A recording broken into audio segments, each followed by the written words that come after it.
स्वागत है आपका। मैं हूं आपके साथ अनुज श्रीवास्तव। दिल्ली के डिप्टी सीएम मनीष सिसोदिया ने दिल्ली सरकार के दो महत्वपूर्ण education project youth for education और पेरेंटल इंगेजमेंट प्रोग्राम पर शिक्षा अधिकारियों के साथ अहम बैठक की है। बैठक में इन दोनों प्रोग्राम के पायलट फेज की उपलब्धियों पर चर्चा करने के बाद आगे के लिए अहम बिंदुओं पर चर्चा की गई। इस दौरान मनीष सिसोदिया ने कहा कि देश में शिक्षा को जन आंदोलन बनाना हमारे मुख्यमंत्री अरविंद केजरीवाल का विजन है। देखिए ये रिपोर्ट। शिक्षा के क्षेत्र में दिल्ली सरकार के बढ़ते कदम। दो महत्वपूर्ण एजुकेशन प्रोजेक्ट्स को लेकर बैठक। Youth for education parental engagement program पर मंथन।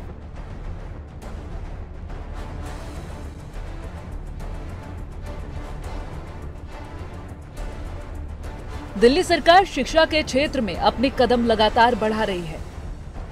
अब युवा मेंटर्स दिल्ली के स्कूलों में छात्रों को गाइडेंस देंगे, जिसकी प्लानिंग के लिए डिप्टी सीएम मनीष सिसोदिया और शिक्षा अधिकारियों के बीच बैठक हुई। इस बैठक में इन दोनों प्रोग्राम के पायलट फेज की उपलब्धियों पर चर्चा करने के बाद आगे के लिए अहम बिंदुओं पर चर्चा की गई है। यूथ फॉर एजुकेशन प्रोग्राम पर चर्चा करते हुए डिप्टी सीएम मनीष सिसोदिया ने कहा कि अच्छा प्रदर्शन करने वाले देशों में शिक्षा कैसे दी जाती है, तो हम पाते हैं कि वहां 1-to-1 मैपिंग का अभ्यास किया जाता है। हर बच्चे की 1-to-1 मैपिंग और उनके व्यक्तिगत प्रोफाइल को समझना बेहद जरूरी है। बच्चों को मिलेगी युवा पीढ़ी से बेहतर गाइडेंस। बच्चों में काउंसलिंग को लेकर भी बढ़ेगा उत्साह। दिल्ली के सरकारी स्कूलों में पढ़ने वाले 16 लाख बच्चों की 1-to-1 मैपिंग करना एक बड़ी चुनौती है, लेकिन दिल्ली सरकार ने इस चुनौती को एक अवसर में बदल दिया है। यूथ फॉर एजुकेशन प्रोग्राम और पेरेंट आउटरीच प्रोग्राम के मिशन से 1-to-1 मैपिंग करने और समुदाय को स्कूल से जोड़ने में मदद मिलेगी। Bureau report, news 1 India.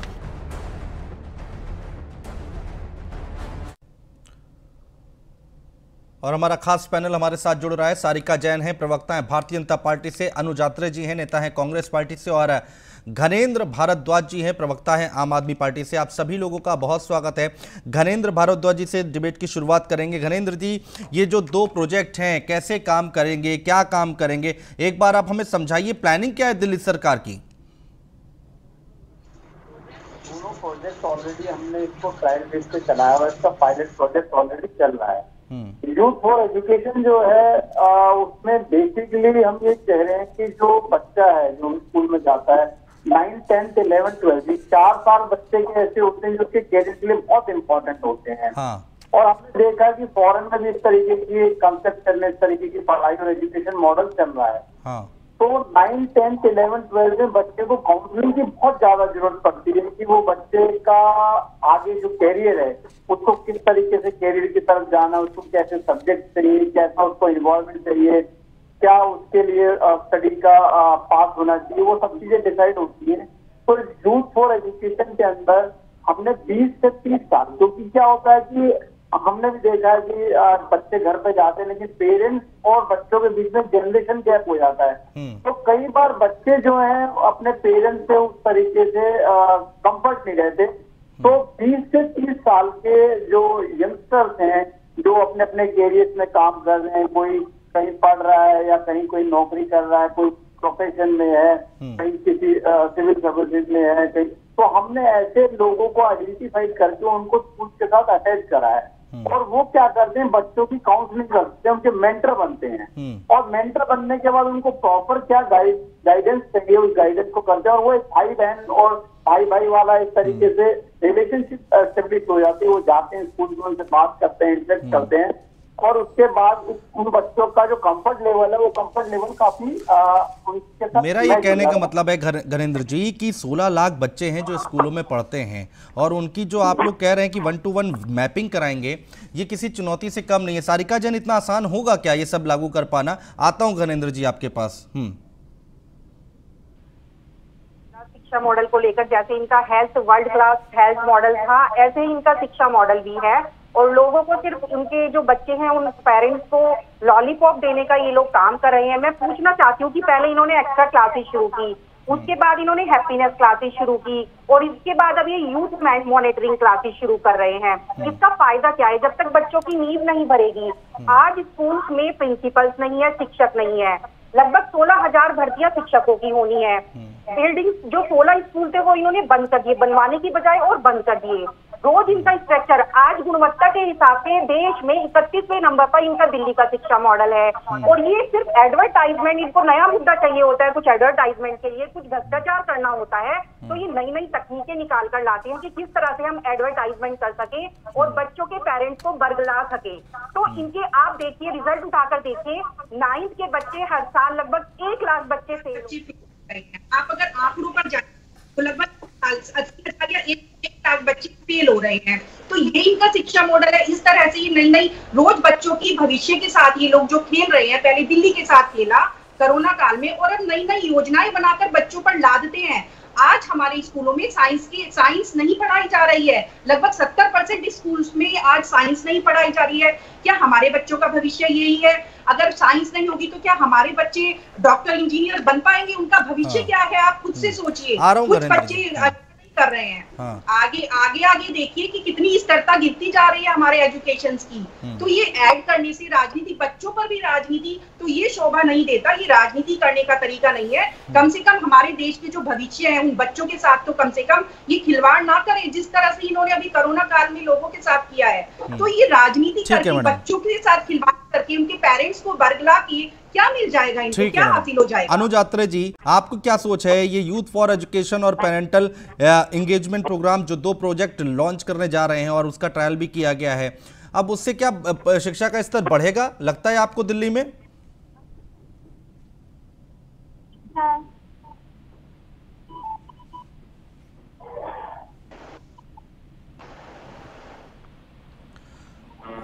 आवाज अनुज आत्रे आपकी आ नहीं रही है। हाँ गणेंद्र जी बोलिए। आता हूँ अनुज जी मैं आपके पास।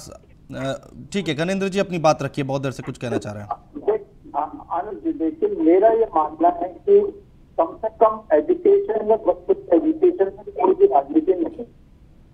अरविंद केजरीवाल जी का और अरविंद केजरीवाल जी चाहते हैं कि दिल्ली में जो एजुकेशन है बच्चों की और एक जो एजुकेशन मॉडल है उसमें दिल्ली के सरकारी स्कूलों में जो बच्चे पढ़ रहे हैं वो तकरीबन वो वाले बच्चे जो गरीब बच्चे हैं, जो जे क्लस्टर से आते हैं, जो स्लम बस्ते से आते हैं और जो बहुत ही समाज के नीचे तबके के बच्चे हैं। अगर उनके लिए हम कोई प्रोग्राम लॉन्च कर रहे हैं, उनके कैरियर के लिए, उनके भविष्य के लिए, उनके बेहतर भविष्य के लिए, तो निश्चित तौर पर इसमें किसी को कोई आपत्ति नहीं होनी चाहिए। उल्टा इसमें अगर आपके कोई सकारात्मक सुझाव हो तो सकारात्मक सुझाव लेके आइए। आप एक तरीके से बिल्कुल दिल्ली की एजुकेशन मॉडल को आप रिजेक्ट कर देंगे, वो भी ठीक नहीं है। दिल्ली के लोगों का, दिल्ली के पेरेंट्स का, दिल्ली के बच्चों का ये अपमान है, क्योंकि दिल्ली में जो बच्चे हैं बहुत मेहनत कर रहे हैं हमारे सरकारी स्कूल के बच्चे। ठीक है, अनुज आत्रे जी हमारे साथ जुड़ गए हैं। अनुज आत्रे जी, कोई सकारात्मक सुझाव हो तो लेके आइए, सरकार माने उसको, लेकिन यहाँ कोशिश कर तो रही है सरकार, गलत क्या है इसमें? नहीं, बहुत अच्छी बात है। हम कहते हैं कोशिश करनी चाहिए, घोषणाएं भी होनी चाहिए, लेकिन दिक्कत वहां आ जाती है कि ये केवल कोशिशों तक रह जाती है इनकी और घोषणाओं तक रह जाती है, जमीनी स्तर पर उतर करके नहीं है। सरकार की बुराई करने का किसी को शौक नहीं है। सरकार अगर अच्छा काम कर रही है, कांग्रेस पार्टी वो पार्टी है कि हमने तो हमेशा विपक्ष में रहते हुए अगर सरकार के अच्छे काम हो, चाहे किसी भी सरकार के रहे, हमने निश्चित तौर पे उनकी तारीफ की। लेकिन केवल घोषणाएं हो और जनता को बरगलाया जाए, वो भी बर्दाश्त नहीं होगा। देखिए, घोषणाएं तो 2013 में केजरीवाल जी द्वारा वो भी करी गई थी कि दिल्ली में हम 500 नए स्कूल बनाएंगे, 70 नए कॉलेज, हर विधानसभा में एक कॉलेज देंगे। एक नया स्कूल नहीं बना के दिया है। और ये बात करते हैं जो वर्ल्ड क्लास एजुकेशन, जो दिल्ली एजुकेशन की मॉडल बात करते हैं, और दिल्ली के मुख्यमंत्री गुजरात में और पंजाब में और गोवा में जा करके बात करते हैं, तो दिल्ली वालों से तो बात कर लीजिए पहले दिल्ली मॉडल की। हालात ये है कि दिल्ली में बच्चे 2.5 लाख बच्चे दिल्ली के स्कूलों में कम हो गए, जो ये दिल्ली के शिक्षा मॉडल की बात करके अपनी पीठ थपथपाते हैं। और जो ये इन्होंने ये वर्चुअल जो शिक्षा मॉडल की जो बात की है, लेकर के आए हैं, हम ये पूछना चाहते हैं कि 1.5 साल से दिल्ली में जो है देश में कोरोना पैंडेमिक चल रही है जी। बच्चे घर पर बैठे हुए हैं जी, और सबकी ऑनलाइन पढ़ाइयों की व्यवस्था की है कॉलेजेस और स्कूल्स में जी। लेकिन क्या दिल्ली सरकार ने इस तरह की कोई व्यवस्था की है? और ये बताएं, अगर व्यवस्था की है तो ये सबको पता है कि जो सरकारी स्कूल में बच्चा जाता है उसके माँ बाप बहुत ज्यादा पैसे से सक्षम नहीं होते, कहीं ना कहीं फीस महंगे स्कूलों में भरने के अभाव में ही लोग सरकारी स्कूलों की तरफ जाते हैं।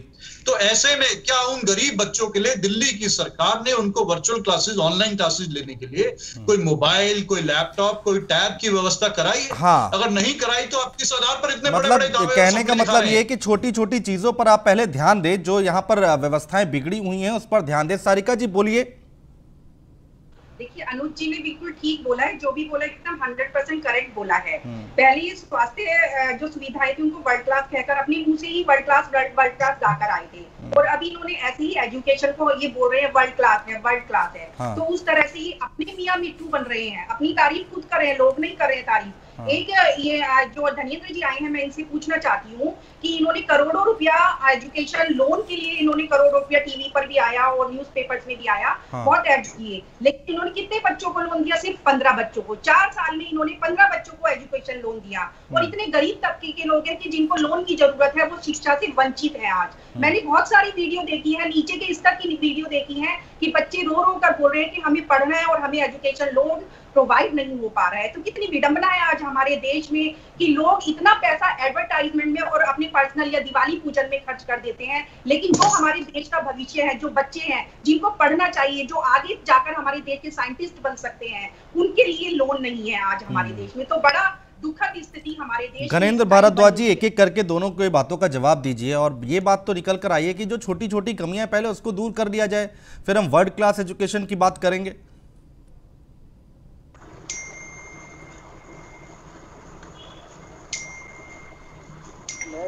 जो यूएस के जो फॉर्मर प्रेसिडेंट है, जो यूएस की फॉर्मर फर्स्ट लेडी थी, वो जब दिल्ली में आती है तो कहती है मुझे दिल्ली के सरकारी स्कूल देखने। मैरिना ट्रम्प दिल्ली के सरकारी स्कूल देखने जाती है, वो कहती है कि मैंने अमेरिका में दिल्ली के सरकारी स्कूलों के बारे में बहुत सुना है। मैंने सुना कि दिल्ली में ऐसे सरकारी स्कूल है जहाँ पे एयर कंडीशन लगे, जहाँ पे अच्छे स्पोर्ट्स फील्ड बने हैं, जहाँ पे अच्छा इंफ्रास्ट्रक्चर, जहाँ पे स्विमिंग पूल है, और ऐसी वर्ल्ड क्लास इंफ्रास्ट्रक्चर के साथ अगर पूरे वर्ल्ड में स्कूल है, और जिसको अमेरिका की फर्स्ट लेडी भी मान ले, अमेरिका की फर्स्ट लेडी देखने आते हैं, वो दिल्ली के सरकारी स्कूल है। और आपने देखा होगा अनुज जी कि जो हमारा 2020 का पूरा हमारा इलेक्शन कैंपेन था, वो हमारा एजुकेशन मॉडल था।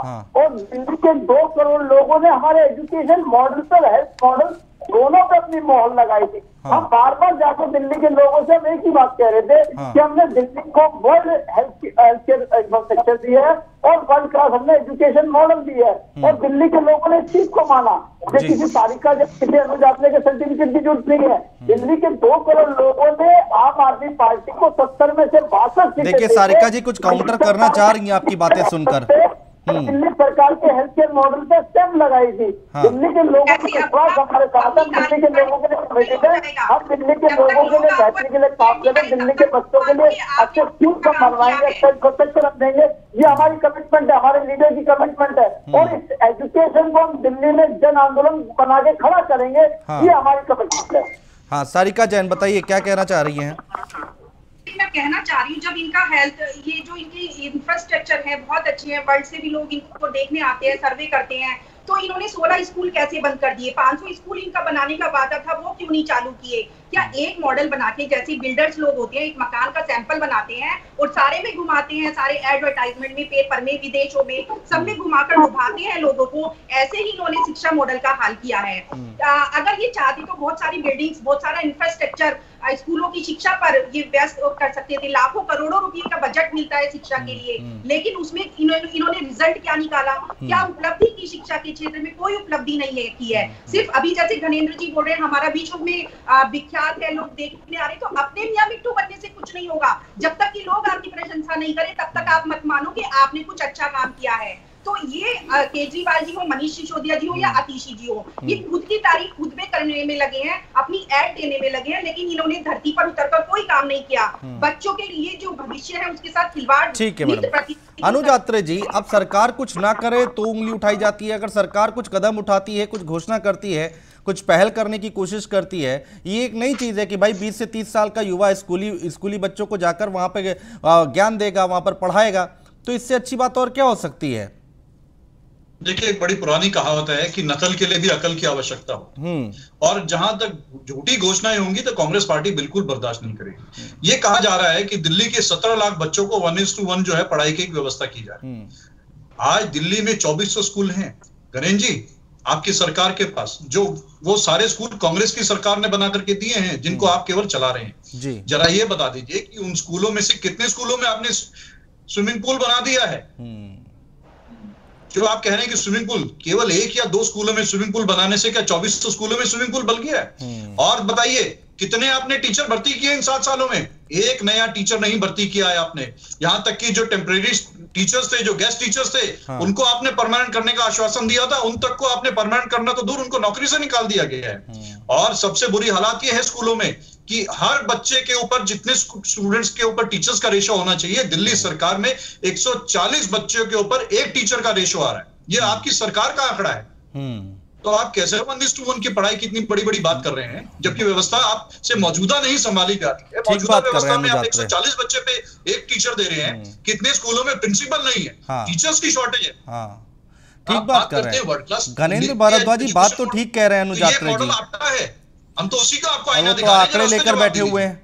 हाँ गणेंद्र जी, अनुज जी तो आंकड़े लेकर बैठे हुए हैं, बताइए। ये सारी बातें और अनुज यात्रा को छोड़ दीजिए। दिल्ली के एजुकेशन मॉडल की जब इनके मध्य प्रदेश में सरकार थी, वहां के शिक्षा मंत्री ने मध्य प्रदेश पहुंच गए, बात दिल्ली की हो रही है गणेश जी, हम दिल्ली में बात कर रहे हैं। मध्य प्रदेश की बात करेंगे, उसका भी जवाब ले लेंगे। आप भी भारतीय जनता पार्टी से ट्रेनिंग लेकर के बैठ गए हैं क्या कि बात हिंदुस्तान की होगी, वो पाकिस्तान चाइना पहुंच जाते हैं? अरे दिल्ली का जवाब दीजिए। बात तो सही है ना, दिल्ली की बात हो रही तो दिल्ली के उदाहरण दीजिए। बोलिए सर, गणेंद्र जी बोलिए। दिल्ली के वर्ल्ड क्लास मॉडल का हमें बताइए, हमें भी अच्छा लगेगा सुन के। जब दिल्ली विधानसभा के चुनाव से कांग्रेस पार्टी यही सब चीजें लोगों के बीच में लेके गई और दिल्ली के लोगों ने कांग्रेस के झूठ को नकारते हुए लगातार तीसरी बार कांग्रेस को हैट्रिक दी थी, 0 चुनाव पर लोगों को पता है कि कांग्रेस वाले झूठ बोलने के अलावा कोई काम नहीं करते। आज दिल्ली में भारतीय जनता पार्टी की टीम बन के काम कर रहे हैं, आज भारतीय जनता पार्टी की जूनियर टीम बन के काम कर रहे हैं। इन्हें अरविंद केजरीवाल की सरकार के काम इनसे पच नहीं रहे। इन्हें अच्छा नहीं लग रहा कि अरविंद केजरीवाल की सरकार गरीब आदमी के लिए क्यों काम कर रही, गरीब के बच्चों के क्यों काम कर रही, गरीब के बच्चों को बेहतर शिक्षा मिले। टीचर्स की कमी है या नहीं है भारद्वाज जी? आ रहा हूँ सारिका जी, आ रहा हूँ। अनुज जी सुन लीजिए, दिल्ली सरकार के सभी स्कूलों में जो भारत सरकार का जो MHRD मिनिस्ट्री का जो एक रूल्स रेगुलेशन है कि 50 बच्चों पे टीचर होने चाहिए, उसकी व्यवस्था दिल्ली के सरकारी स्कूल में बहुत बढ़िया तरीके से काम हो रहे हैं। दिल्ली के सरकारी स्कूलों का रिजल्ट पब्लिक स्कूलों से बेहतर है। डायरेक्टरेट ऑफ एजुकेशन का डेटा मैं बता रहा हूँ आपको, 50 स्कूलों का आप कह रहे हैं ना, 50 स्टूडेंट्स पे 1 टीचर, 148 बच्चे पर 1 टीचर आप दे रहे हैं। ये आपकी डायरेक्टरेट ऑफ एजुकेशन का है, आप जाके देख लीजिए वहाँ पर। आप कुछ बोल दोगे, आप राजा हरिश्चंद्र थोड़ी हो। मैं नहीं राजा हरिश्चंद्र, मैं नहीं बोल रहा हूँ, ये तो आपकी सरकार के डेटा को आप बता दीजिए। आप अगर आप उस बात को आप नहीं स्वीकार करते हैं तो आप निंदा कीजिए मेरे साथ कि मैं भी निंदा करता हूँ कि गलत है। 150 बच्चों पर 1 टीचर होना बहुत गलत है। आप भी कहिए गलत बात अगर ये है। ठीक है, एक एक करके बोलिए। सारिका जैन जी अपनी बात रखिए, बहुत देर से हाँ बोलिए। अनुज जी ये यूथ मॉनिटरिंग की बात कर रहे हैं। गणेंद्र जी मेरी बात सुन लीजिए। गणेंद्र जी आप यूथ मॉनिटरिंग की बात कर रहे हो, डेवलप होता है। हाँ ठीक है, गणेंद्र जी सुन लेते हैं सारिका जी को, कुछ कह रही हैं। हाँ बोलिए। अनुज जी इन्होंने एक स्कीम निकाली है यूथ मॉनिटरिंग।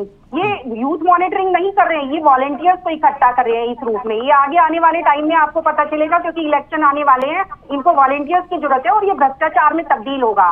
उन 16,000 शिक्षकों को शायद जिनकी इन्होंने भर्ती रोकी हुई है, और बहुत सारे स्कूलों में ऐसा भी है कि प्रिंसिपल्स नहीं है। अगर जिस स्कूल में सेनापति नहीं है तो उस सेना का क्या हाल होगा, मैं गणेंद्र जी से पूछना चाहती हूँ। अगर आपने पैकेजिंग अच्छी कर दी और उसके अंदर उसका प्रोडक्ट अच्छा नहीं है तो आप सोचिए कि क्या स्थिति होगी। अगर प्रोडक्ट अच्छा नहीं होगा तो क्या स्थिति होगी, वो चीज खाने योग्य नहीं होगी, वो चीज पहनने योग्य नहीं होगी। तो इन्होंने शिक्षा का स्तर इतना नीचा गिरा दिया है कि आज शर्म आती है केजरीवाल सरकार पर कि जो भी चीज इनके हाथ में है उसका इन्होंने अस्त व्यस्त कर दिया है, उसकी इन्होंने बुरी हालत कर दी है। गणेंद्र जी एक बात तो सही है ना कि ये चीजें क्लियर होनी चाहिए, केवल कह देने से थोड़ी ना होगा कि जो यूथ है वो आकर बच्चों को पढ़ाएगा, उनको ज्ञान देगा। ये कैसे होगा? उनको क्या रखेंगे, सैलरी देंगे, पैसे देंगे, कैसे रखेंगे उसको? अनुज जी टोटल वॉलेंट्री है। 650 से ज्यादा मेंटर्स ने 4,000 से ज्यादा बच्चों को गाइड करा है। 4,000 से बच्चों तो उन शिक्षकों का क्या, जिनकी भर्तियां आप नहीं कर रहे हो, उन शिक्षकों के पेट पर क्यों लात मार रहे हो? ये वॉलंटरी है। भारतीय जनता पार्टी वाले चोर है, वो हर चीज में चोरी नजर आती है। इनको हर चीज में चोरी, घूसखोरी, घोटाला नजर आता है। वो हम नहीं बोलती, जनता बोलती है। जनता बोलती है कि आपने बोलते हैं।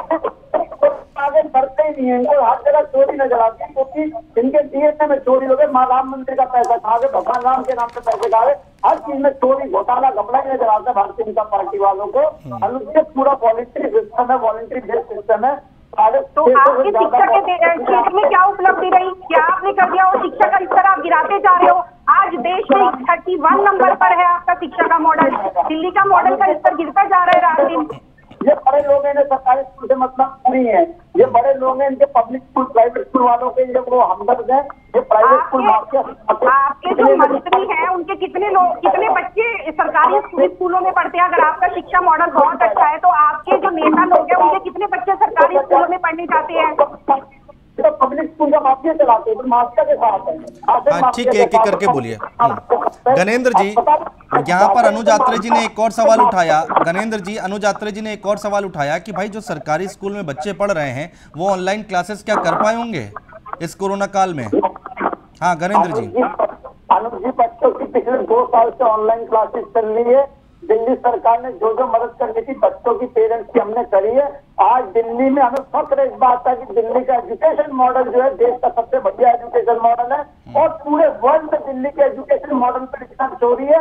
और दिल्ली सरकार लगातार ऐसे इनिशिएटिव कर रही है। हमारे मुख्यमंत्री जी का सपना है कि जो एजुकेशन है वो जन आंदोलन बने, हम उस चीज पे काम करें दिल्ली के। ठीक है, अनुज आत्रे जी चर्चा में आइए।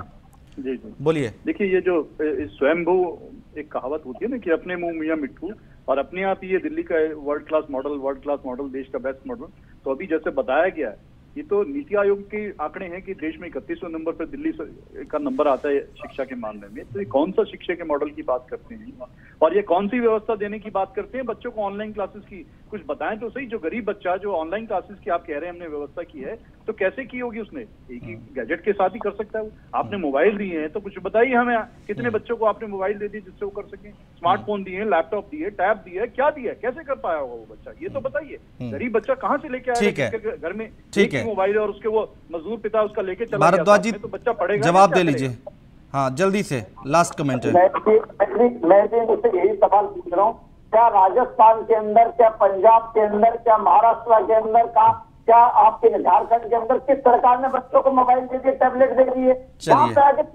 ठीक है, ठीक है, बहुत शुक्रिया। सॉरी सारिका जी, मैं बात नहीं ले पाऊंगा, समय पूरा हो गया है। बहुत शुक्रिया आप सभी मेहमानों का हमारे साथ जुड़ने के लिए, तमाम बातचीत करने के लिए, चर्चा करने के लिए। लेकिन दिल्ली में एजुकेशन को लेकर मनीष सिसोदिया ने बड़ी बातें बोली हैं कि इसको एक आगे बढ़ाना है, जन आंदोलन बनाना है शिक्षा को लेकर। ये कैसे करेंगे, ज़मीन पर उतारेंगे कैसे, ये इन सब सवालों के बीच ये हमारी बहस हुई है। फिलहाल हमारे इस खास कार्यक्रम में इतना ही। आप बने रहिए न्यूज़ 1 इंडिया के साथ।